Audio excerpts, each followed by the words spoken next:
what up to all my team chasers out there? So I have received an email from a brother named Ishmael, and he would like for me to get involved with the Dad Isn't a Noun push-up challenge. And his goal is to get 100 black fathers to join the movement to rewrite the false narrative of black fatherhood with the Dad Isn't a Noun push-up challenge.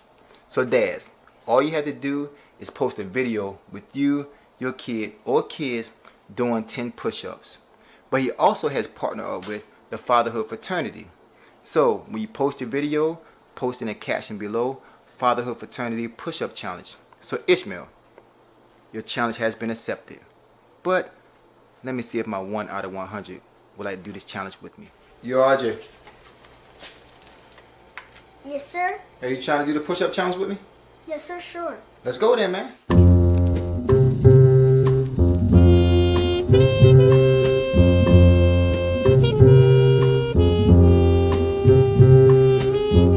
Understood it back then, but even more now. It's easier to feel it when it's your child, when forever is the only thing you want now. Middleman with the baton, pass it on down. Pass what he gave me to mind in due time. From how to put a fist in the air to shooting 5, to how to not give in the fear when the blues arrive. He said my only job was making sure you survive. Duly noted, all the direction that you was throwing, I might not have known where it led, but I knew the motive. So all the conversations that might have turned into more was to keep me from writing from the other side of the wall. My friends never had they pop, so you became it. Yours died when you was a child, so you related. Taught us that everything you are and what becomes of you is usually everything that be in front of you. Believe it, young and do believe it. Superhero dad, capes on, nah, we get it. And this one is a song for my father, let the radio repeat it. A song for my father, let the radio repeat it. A song for my father, let the radio repeat it. Like every day's Father's Day weekend. Celebrate it, celebrate it, celebrate it. Yeah, celebrate it, celebrate it. Day that the baton came to me, heart started jumping when your mom came to me and said that you was cooking. I was overlooking Brooklyn, knowing we had to leave, cause I wanted you to see more when you repeat after me. You was born, I was torn, a feeling never before, but I knew the world waiting for you is forevermore. A heavy cop that's out of pocket with his rep in his hand, and every word thrown at me to make me less of a man was all fully aligned here for you to take part in. So put your whole chest in whatever you put your heart in. I put it on the table, there's nothing that could surprise you. Keep you the wiser for they try to Corey wise you, right? Miles the miracle, heavy part of your breath. Doctors told me my only hope was IVF. So know that everything that you are and what becomes of you is usually everything that be in front of you. Believe it, young and do believe it. Superhero dad, capes on, nah, we get it. And this one is a song for my father, let the radio repeat it. A song for my father, let the radio repeat it. A song for my father, let the radio repeat it. Like every day's Father's Day weekend. Celebrate it, celebrate it, celebrate it. In partnership with Fatherhood Fraternity and Proud Black Father, our goal is to get 100 dads to participate in the challenge by Father Day by using the hashtag Fatherhood Fraternity Push-Up Challenge, which the hashtag will also be in the link below comments.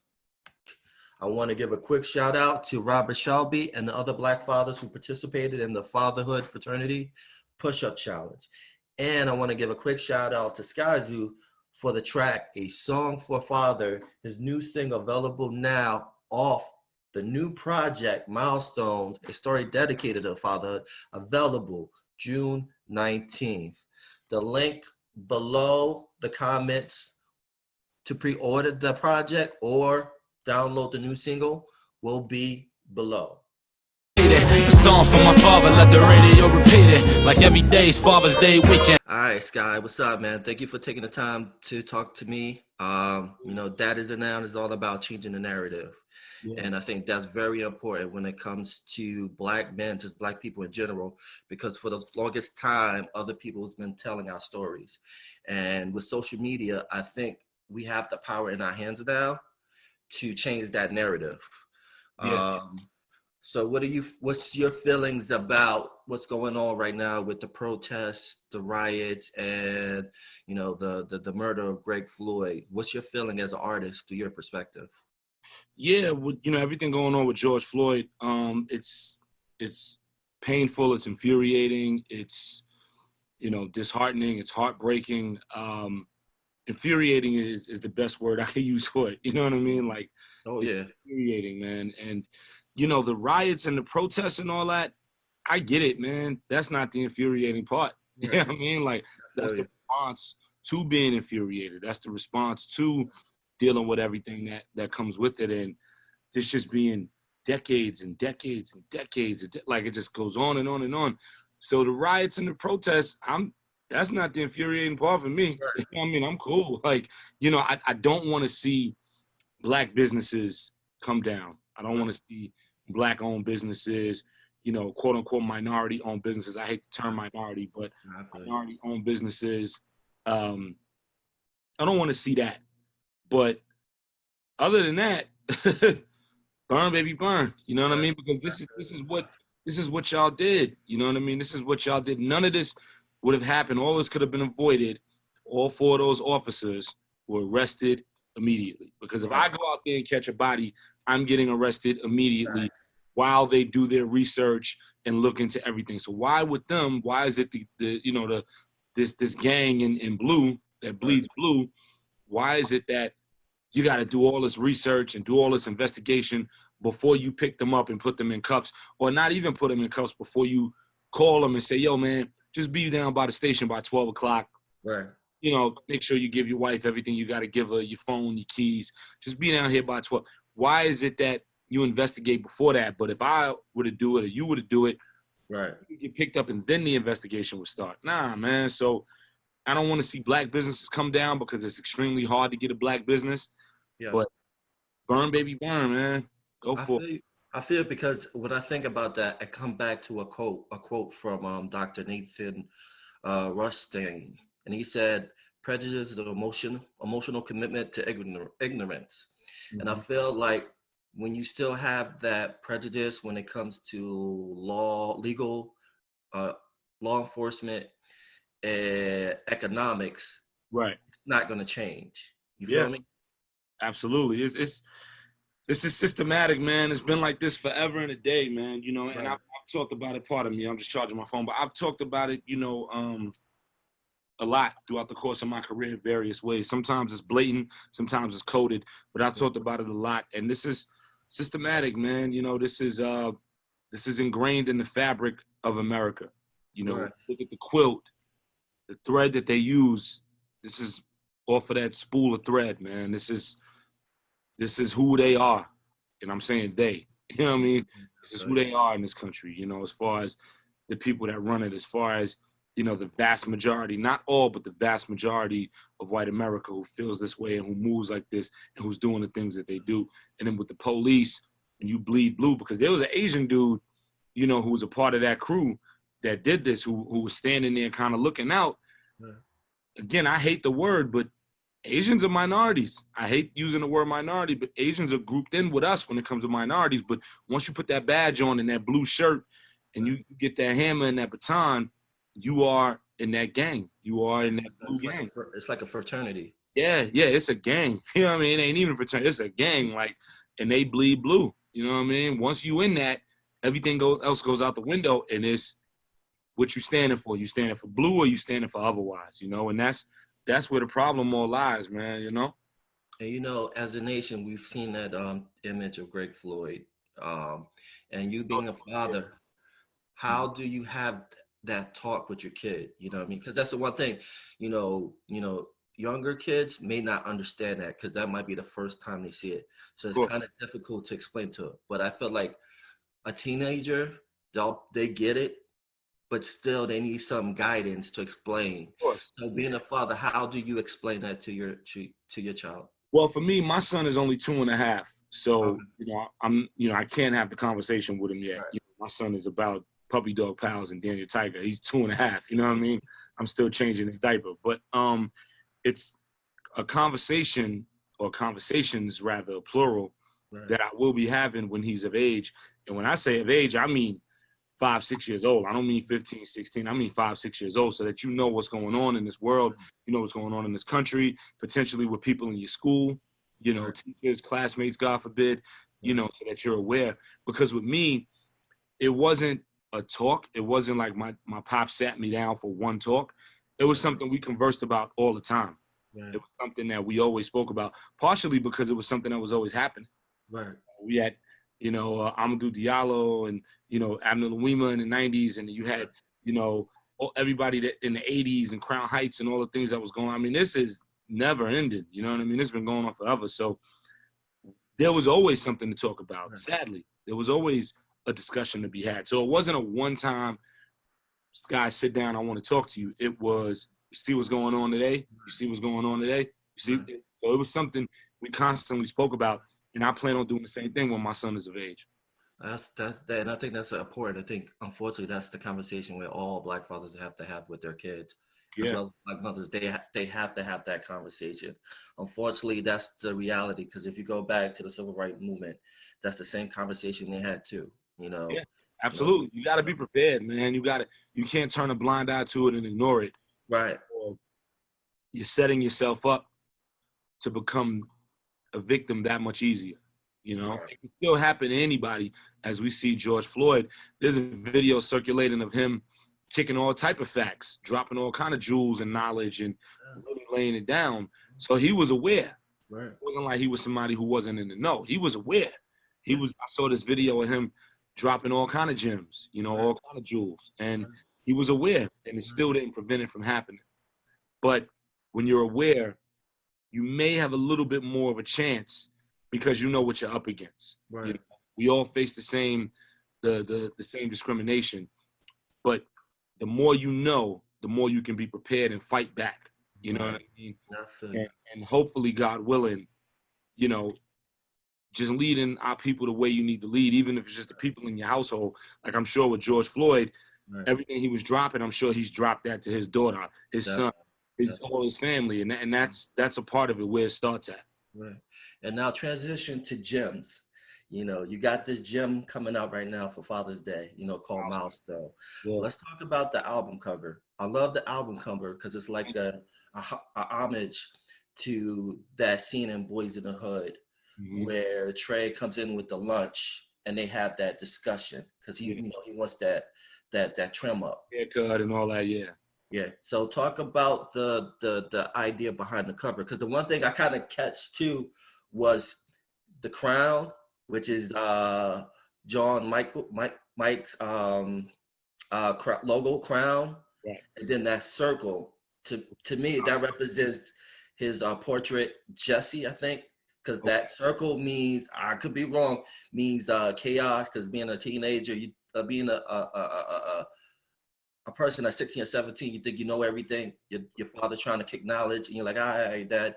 And then the crown represents Saint King, because a lot of Gene artwork was dedication to people he looked up to, influencers like sports figures, artists, and stuff like that. So can you break that down, or am I wrong?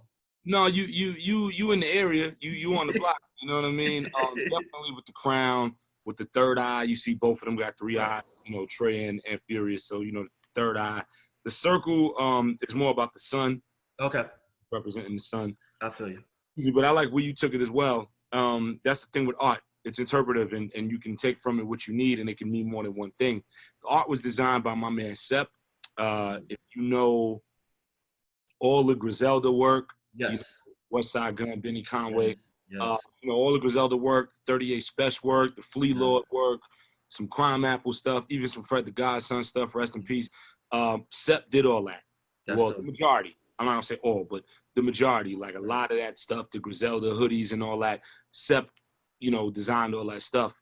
And he's a genius. And I have been rocking with Sepp since, 2014, like way back. We go back a long time. He's done work for me in the past. So Sepp did the cover. I told him what I wanted. I sent him the picture from the movie, and he flipped it and made it abstract and did all that stuff to it, and it came out amazing. The album, or the EP rather, is about my life. Right, my relationship with my dad, and then my relationship with my son. Right, passing the baton, him passing it to me, and whatever. But it's also loosely themed around Boys in the Hood, because kid growing up, my life was eerily similar to Boys in the Hood. So that's why I used that for the cover art. If you listen to the project, there's skits all over it from Boys in the Hood, because that was my life, even though I was around that same age when the movie came out. So it was wild that that was happening to me in the moment when the movie came out back in 91, 92. But yeah, that movie was eerily similar to my life. You know, living with mom, moving in with my dad, the whole deal. And I think the one impact that I see now as an adult that I didn't see as a teenager is that image of the single Black father. Because sometimes what happens is when you grew up in that generation and all you heard was the absent Black father, and that kept on being the constant theme. The Yeah. single mother and the dad is not around. And what John Singleton did, rest in peace, was say, yes, they're not together, but the dad is there. And Right. a nice percentage of Black fatherhoods where they're not together, but they're still there for the child. 100% every day. You know, and that was my life. You know what I'm saying? You know, I was living with my moms and I would see my father every weekend. I would talk to my father every day on the phone. So my father was in my life every day, even if I may not have seen him physically because I was at my mother's house. I would speak to him after school on the phone for 20 minutes or whatever it was. I would see him every single weekend for 2-3 days. He would pick me up from school on certain days and vice versa with my mom's. So I had my father's presence every single day, you know. And then when I turned 10, it switched and I moved in with my dad and I saw my mom's every weekend. And my moms would call me after school every day because I would see her a little less because I was living with my dad, you know what I mean? But I had both of them in my life every single day. And that's the importance and the beauty of it. And that's what I wanted to represent because like you said, the connotation in hip hop has always been about the dad was never around, the dad sucked, the dad was corny, you know, he dipped out on the family. And all of that stuff may be true for a lot of people. And if that's your truth, by all means, live in it, speak on it, make music and art about it, because that's your truth. You know what I mean? You lived it and you deserve to express it and get that out. So by all means, if that's your truth, live it. I don't think that's everyone's truth in hip hop. I agree. You only hear that truth. Right. You don't hear the truth of, yo, my dad was awesome. Yo, my dad was always there for me. Yo, my dad made sure I had everything I needed. You don't hear that. And that was the motivation behind the project. I was over that narrative, right? Like, when it comes to Mother's Day, there's not enough time in the day to play all the Mother's Day songs. You know what I mean? And that's cool. Listen, mothers are everything. We all come from a mother before anything else, right? Like a woman, I feel like a mother is earth. She gives life. Everything comes from her as far as life. So that's why we call her the earth. That's why Wu-Tang, yo, my old earth. Like that's, you know what I'm saying? That's talking about the moms. Earth gives life. You know what I'm saying? So it all comes from women. But at the same time, fathers deserve a little bit of that light too, in the fact that there's a union. It takes two, even if they're not together, married or dating or whatever. It takes both. You know what I mean? Because if it didn't, God wouldn't have did it the way he did. It would have been like, you can do it on your own. You know what I mean? But he made it where it took both. So that was the idea behind the project. You know, we don't get spoken about enough in hip hop. Of course, you know, Will Smith with just the two of us, which was amazing. Nas with Daughters, which was great. You know, there's some records out there that exist. There's artists out there doing things for fathers. My man Terminology does a lot. There's a lot of different people that are doing some things for fatherhood. But when it comes to the music and making joints and putting that narrative out musically, it's very, very thin. And I want to contribute a little bit to give it more room. Right, I totally agree. And then also transition into the tracks on the album. Like one of my favorite track was the Duffel Bag Weekend, which you alluded to earlier about that transition of, you know, you stayed with your father for a little bit and then on the weekends you went to your mom's house and then, you know, vice versa. And so what I found beautiful about that track is that, you know, you were frustrated because, you know, you kind of wanted the, you know, that family structure back. But at the same time, you kind of had that reality that, you know what, this is what it's going to be. I'm going to make the best out of it. And you took a negative and turned it to a positive. And you drew the different characteristics from your mom and your dad to make you who you are today. I know I just said everything in a nutshell, but can you elaborate a little bit more on that track? Definitely got a lot of it. The only thing I'll say is I never really looked at it like a negative, you know what I mean? Because it was the only thing I knew, you know, because first it's not a negative, you know, having 2 cribs to live in as opposed to one, you know, regardless of them being in Brooklyn in the 80s and 90s in the hood, whatever, having 2 cribs to live in full of love and full of everything that I ever wanted. I didn't need or want for anything as a kid. We wasn't rich by any means, but I didn't need or want for anything. Right. I had Nintendo, I had Sega Genesis, I had Nikes, I had, you know, Guess, I had Cross Colors. You know, I'm really giving a picture of the era, you know what I mean? I had Tommy Hill, you know, and I never missed a meal, you know what I mean? So what it came down to was, like you said, you get both parents and you take some from both to make you who you are. You take a little bit of this ingredient, a little bit of that ingredient, you put it together, boom, now you got what you need as far as the meal. So for me, certain characteristics about my mother, certain characteristics about my father came together to make Skylar, right? To make me who I am. And that's every single person on the planet, you know, but the absence of one of those 2 people can have grave effects on how that person comes out. Sometimes great. You look at LeBron, who grew up without a father, you look, you know, sometimes great, but a lot of times it's not. And that missing, especially for young Black boys, that dad is everything. Just like for young Black girls, that mom is everything. A mother teaching her daughter how to move in the street, how to move when it comes to dating, how to protect herself, how to keep herself together, how to be a lady, how to be, you know, all these different things that I can't teach no girl that. You can't teach no girl because we never been that. We can try. And there's millions of men who have daughters by themselves and they're doing the best they can and they're succeeding. And that's great. But they shouldn't have to do it by themselves. The same way with a mom, is millions of moms raising boys by themselves and they're doing great. But they shouldn't have to do it by themselves. Because the one thing is, my favorite line was when you said, when your dad said he was the gun and your mom was the emotion. Right. And that kind of resonate with me a lot. Can you talk about that? Because I know you kind of talked about it a little bit, but like that line and that on that verse kind of stuck out to me a lot. Yeah, well, I feel like, you know, with 2 parents, you know, a woman is always going to be more emotional off the rip. Women are just emotional people. That's the way God built them. Doesn't mean men don't have emotions. Of course we do. But women are going to be a little more emotional, a little more sensitive, a little more tapped into the feelings and the internal side, which is a beautiful thing. You know, that makes the world run. And then with men, you know, you're going to get more of your aggression, more of your protection, more of that type of thing from the nature of a man, because that's just the way God built it. It's not about one is better than the other, because that's not the case. Neither one is better. They're neck and neck. But with men, you know, a father is going to give a boy that aggression and teach him how to handle himself and be prepared out here in the street.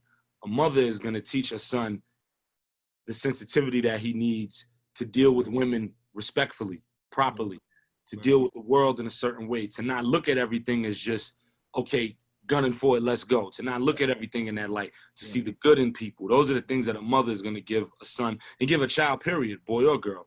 So that's why I talked about my moms with the emotion and my pops, kind of like the impact of a gun, you know. Your mother's here to give you emotion, and I'm here to give you the aim to blow shit open, fully loaded, like that. It's exactly that. You know, you get this from your moms and this from your pops. Right, because what I think about is, remember the game Max Payne? Yeah. You know how you push that button and it freezes in time a little bit? Yeah. Before, you know, the gun comes out. That line kind of reminds me of that. Okay, word up. Yeah, word That's up. for the video game nerds out there. All good. All good. And then also the joint turning 10. Why would, to me, that kind of significant to me too, because going back to Boys in the Hood, Trey moves in with his father at the age of 10. Yep. And that's the same thing with you. So how do you correlate the two together in that track? It's a very significant age. You know, at 10, you're in double digits. So now it's on, because you're going to be in double digits for the rest of your life unless you're blessed enough to be 100, you know. So now it's on, you know. 90% of your life is in double digits. So now you're in double digits. You might start getting some hair under your arms. You might get a little fuzz. You might get one strand peeking out that you're sitting there trying to, you know what I mean? Like, the girls in your classroom aren't just the annoying little girls no more. Now they're, yo, I like her. She's cute. Right. Or I feel weird when she comes around. I'm nervous. Right. Why am I nervous? I wasn't nervous around her last school year. Now this school year, I'm nervous around because you like her. You Right. start to develop these emotions and these feelings and these things within you, you know, emotionally and physically, for lack of a better term, that are changing you. So turning 10 is a huge moment for boys. You know, you're not a man by any means, but the book is starting to crack open. So turning 10, if I always tell my friends, I got a lot of friends who aren't with their son's mom. I'm with my son's mom, which is beautiful. But I got a lot of friends who aren't with their son's mom, and they got a cool relationship with them, or maybe they don't have the best relationship with them. I tell them, yo, whatever you do, start working on that relationship, make it right. You got to get that boy when he turned 10. Right. You want him to have the best chance to succeed and be prepared for this world. Right. You got to get that boy when he turned 10. You know, that's the one thing, because that's the transition of learning responsibility. Absolutely. Absolutely. And learning how that process of being independent. So that's kind of like that midpoint. Yeah. I mean, when I was 10, I was like between 10 and 11, maybe 10 and a half. I was picking up my 4-year-old brother from school and taking him home. Oh, wow. I was 10, 11 years old. You know what I'm saying? Like, that's responsibility for real. You know what I mean? Like, you know, my pops and my stepmoms, and we don't use step in my family, but my second mom, you know, it was, hey, so every day now you're going to be picking up your brother from school. I was going on 11, you know what I mean? Like, responsible for this little life, responsible going to the school from Manhattan to Brooklyn on the C train, picking him up, making sure he held my hand, going across the street, across Atlantic Avenue, which is huge, back to the C train, back to the sky. You know what I mean? Like, that was my responsibility. I was 11 years old, you know what I mean? So you grow up, you know what I mean? I feel you. The first track, Memory Serves Me. Yeah. To me, I felt like that was like your Jay-Z movement. Remember the Blueprint album when he's sitting down with a cigar? And when I think about that album, he's reflecting. Yeah. The first track kind of reminds me of that. That's you sitting down, reflecting your memories with your father. Yeah. And just my life, you know, just all the different things in my childhood and now in my adulthood. You know, one of my favorite lines on that record at the top of the second verse, you know, I said, I was born in Kings County, shooters beside me. My son was born in the same hospital as Blue Ivy. My father was 20, I was 35. I'm still trying to measure up to the world he designed. Like, that 4-bar stanza right there, because what I'm saying in the record is, I was born in Kings County, which, if you know Brooklyn, is one of the worst hospitals, if not the worst hospital in Brooklyn. Right. So I was born in Kings County. So I'm like, I was born in Kings County, shooters beside me, meaning like I'm in the, you know, in this room being born, the room next to us might have a dude with 3 bullets in him. You know what I'm saying? Like, because that was Kings County, meaning that was the era in the world that I was born into. Fast forward to now, my son was born in the same hospital as Blue Ivy. Like, my son was born in Lenox Hospital. So, in Lenox Hill Hospital. So I say all that to say, as a parent, you want your kids to do better than you. Your kids are doing better than you, then you're successful. So the fact that my pops had me here, raised me to do the right thing, and I had my son here, it means his job worked out, because my son was born in a better hospital than I was. So my dad's goal of raising me to be better, I guess you could say it worked. But then on the flip side, I come back and say, he was 20 when he had me. I was 35 when I had my son. So I said, my father was 20, I was 35. I'm still trying to measure up to the worldly design. So what I'm saying is, no matter how successful I've been at taking the baton and moving ahead, I still don't feel like I've measured up to what he's done. So I kind of bring it back to him and say, but man, I'm still learning. I'm still trying to figure this out. I still don't think I've done as good enough job as you're doing or you've done. I still don't know if I'm good enough yet. Even though in your eyes, I've done better because of the way I've been able to upgrade all this. I'm looking at it like, man, I still don't know if I'm good enough. I still got more to learn from you. And that's what that little pocket means. And I feel that, man. Let's go to the title, Milestone. What's the significance of Milestone? So my son's name is Miles. So that right there. That's Right. part of it. But also because these are the milestones in my life from when I was a kid and even now. You know, as a father, as a man, you go through things in life, you accomplish and achieve certain things, and you hit certain things, and those are milestones. You know, Right. certain little things that happen to you that you remember, those are Right. milestones. So it was a combination of the two. The fact that you're approaching certain milestones and achieving those things and getting through them, and then also because my son's name is Miles. That's dope, man. And then also, what was the process? Because I know in early stages it was just one track. Yep. So how did it create? How did you create an actual EP, like seven tracks at the end of the day? It started as one. You know, the first song I did was a song for fathers, and it started just as that one. I just had this idea to do that record. I wanted to do one song for Father's Day, supporting fathers, black fathers, but fathers in general. You don't Right. got to be black to love the project. You just got to either be a dad or have had a dad, or even if you didn't have your dad, you can relate because you can sit there and know what you want to be, which is Right. the opposite of the guy who might have left you, you know? So it started as one song.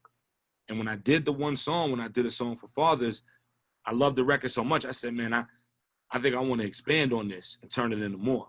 And that's what happened. You know, it was just supposed to be one song. And I said, nah, I got some time. Let me make some more. And it turned into a seven song project. That's dope, man. And then going to that track, Song for Father, to me, I felt like that was your Just the Two of Us. You know, Yeah. it goes back to that Will Smith, and that's Yep. how I felt. So going back to it, what was the process of creating that track? I went to my man Ill Mind to make the beat. Ill Mind made the beat. And I went to him because if you know Ill Mind's story, you know he's a ridiculously great musician, and that comes from his dad. You know, his pops was a musician, played the guitar and all that, and his dad died like 10 years ago, and it hit him real hard. And you know, everything he does musically is for his dad. So I wanted him to do the record because he could understand the level of it, right, and how powerful it could be if we did it right. And I felt like it could be his way to pay homage to his dad. You know what I mean? The same way I'm paying homage to mine, who thank God is still here, he could pay homage to his, who sadly is not here. You know, so I said to myself, I'm only letting Ill Mind do this beat. Nobody else is doing it. And I went to him and I told him the story, and he freaked out and was like, I'm absolutely down. He made the beat in 10 minutes, and we was off to the races. And that's powerful, man. Powerful. It's definitely. I can't wait till people who listen to that on Father's Day. Hopefully that'll become the Just the Two of Us anthem for 2020. I would love that. I would love that. You know, I just wanted something for us to have. I wanted something for us to be like, yeah, Mother's Day, y'all got this, and that's beautiful. Here's for us. That was it. And you know what? Every father, when they listen to it, they're definitely going to appreciate it. And then it goes back to that Chris Rock stand up when he said, only thing the father wants is that big piece of chicken. Yeah. From work, you know, he just wants the big piece of chicken. You know, I was talking to somebody the other day about the project as well, and I got into Chris Rock because I said, you know, when you watch Everybody Hates Chris, which, you know, I love, Chris Rock is a Bed-Stuy guy, so we're on the same page. You look at Everybody Hates Chris, the Father's Day episode, when he started off, he was like, you know, on Mother's Day, you can't get in a restaurant. That's right. On Father's Day, they begging you to come in the restaurant. The door's wide open. On Mother's Day, when you try to go shopping, all the gifts are sold out. All the perfume, all the roses, everything's sold out. On Father's Day, all the stuff is half off. You know what I mean? Like, no, I feel you. You don't get the light that the mothers get. You know what I mean? And that resonated, you know, like, because that's a real thing. No, and it is. And the other track I like was the last one, Duly Noted. Yeah. I thought that was dope because that kind of reminded me of the last track on Common's, One Day It All Makes Sense, the father rap part 2. Right. A little bit, because you're just telling people about, you know, what words of wisdom your father gave to you. And this wisdom is that you're going to give your kid. Yeah, that record is a spoken word. Like, that one's a poem. You know, I'm not rhyming on that. Once in a while, I get in my poetry bag. People always want me to do it. You know, I've done it on How to Make It Through Hysteria. I did it on Stick Up Tape for Menace. You know, once in a while I get in my poetry bag because when I was in high school, I was rhyming, of course. That was all I was doing. But I also was in my poetry bag as well. And in college, you know, I was doing a lot of spoken word stuff at schools and all that. So sometimes I go back to my other side. Sometimes I'll be like, let me do a little poetry. So that was that. That was a spoken word piece. I wanted to end it on that. I wanted to take the loop from Boys in the Hood, you know, the fishing scene and all that, because I just thought it was a beautiful jazz composition, and I wanted to just do something on that. And I feel you, man. And it came out beautiful. Thank you. And I felt like from track 1 to 7, it felt like if Boys in the Hood was an audio book, that's how it felt like to me. Yeah, yep. Like whoever never saw the movie, if they listen to your album, that's the closest you're gonna get to actually seeing the film. Absolutely. Absolutely, no doubt about it. You know, and again, I didn't do it saying, okay, I gotta rhyme about Boys in the Hood. I'm not rhyming about Boys in the Hood at all. I'm rhyming about my life. It's just ironic. My life was so similar to Trey and Furious and Boys in the Hood. You know what I mean? Like that's what it comes down to. You know what I mean? Like it just so happens that my life was that similar to it. And that's the beauty of it, is that every child of that generation grew up to that movie and they relate to it. Absolutely. You know, 'cause one of the dopest movies ever. and every generation has a movie that represents that generation. You know what I mean? Believe it. You know, if you go to the 70s and you go to like Superfly, but when you go into the 90s and that generation, Boys in the Hood was that film. Yeah. You remember when you went to the movies, the exact movie theater you went, the time and who you went with to see that movie. Everybody knew that. And that's how impactful that movie was. 100%. 100%. And last off, what message do you have for fathers in general? My message to any dad, man, first off, know that, it is a hard job, but it's the greatest job in the world. I wouldn't trade it for anything. I wouldn't change anything about it. And, you know, my son and who he is and all of that, I mean, it's the most beautiful thing in the world. What I would say is continue to be a great dad. If you're getting ready to be a dad, get ready for a world of change, but in the most beautiful way. I would say also, everything you're doing from here on out, if it didn't have purpose before, now it has purpose. It has the utmost purpose than anything else you've ever done. It's the most important thing you'll ever do, whether you got 1 kid, 5 kids, whatever it is. It's the most important thing you'll ever do. It is tough at times, but it's worth it. And there's nothing I would change about it. Just be a dad. Be a dad, be a father to your kid. And if you grew up with your dad, celebrate that. In hip hop, I feel like a lot of times people try to hide that. There's guys whose fathers was always around. You never hear them talk about their father. They talk about their mother. You know, me and my mother, blah, blah, blah, blah, blah. You never hear them saying about their dad. Talk about your mom, because your mom is a beautiful person and brought you into this world. I was there too, though. You know what I mean? If it took 2 people to build this building, why are we only talking about 1? You know what I mean? That's all it is. And I think to end it off, I think the common theme to that album is purpose. Yeah. Yeah, that's a great one-word way to wrap it up. Purpose, like you said. 100%. All right, Sky. I appreciate you taking the time.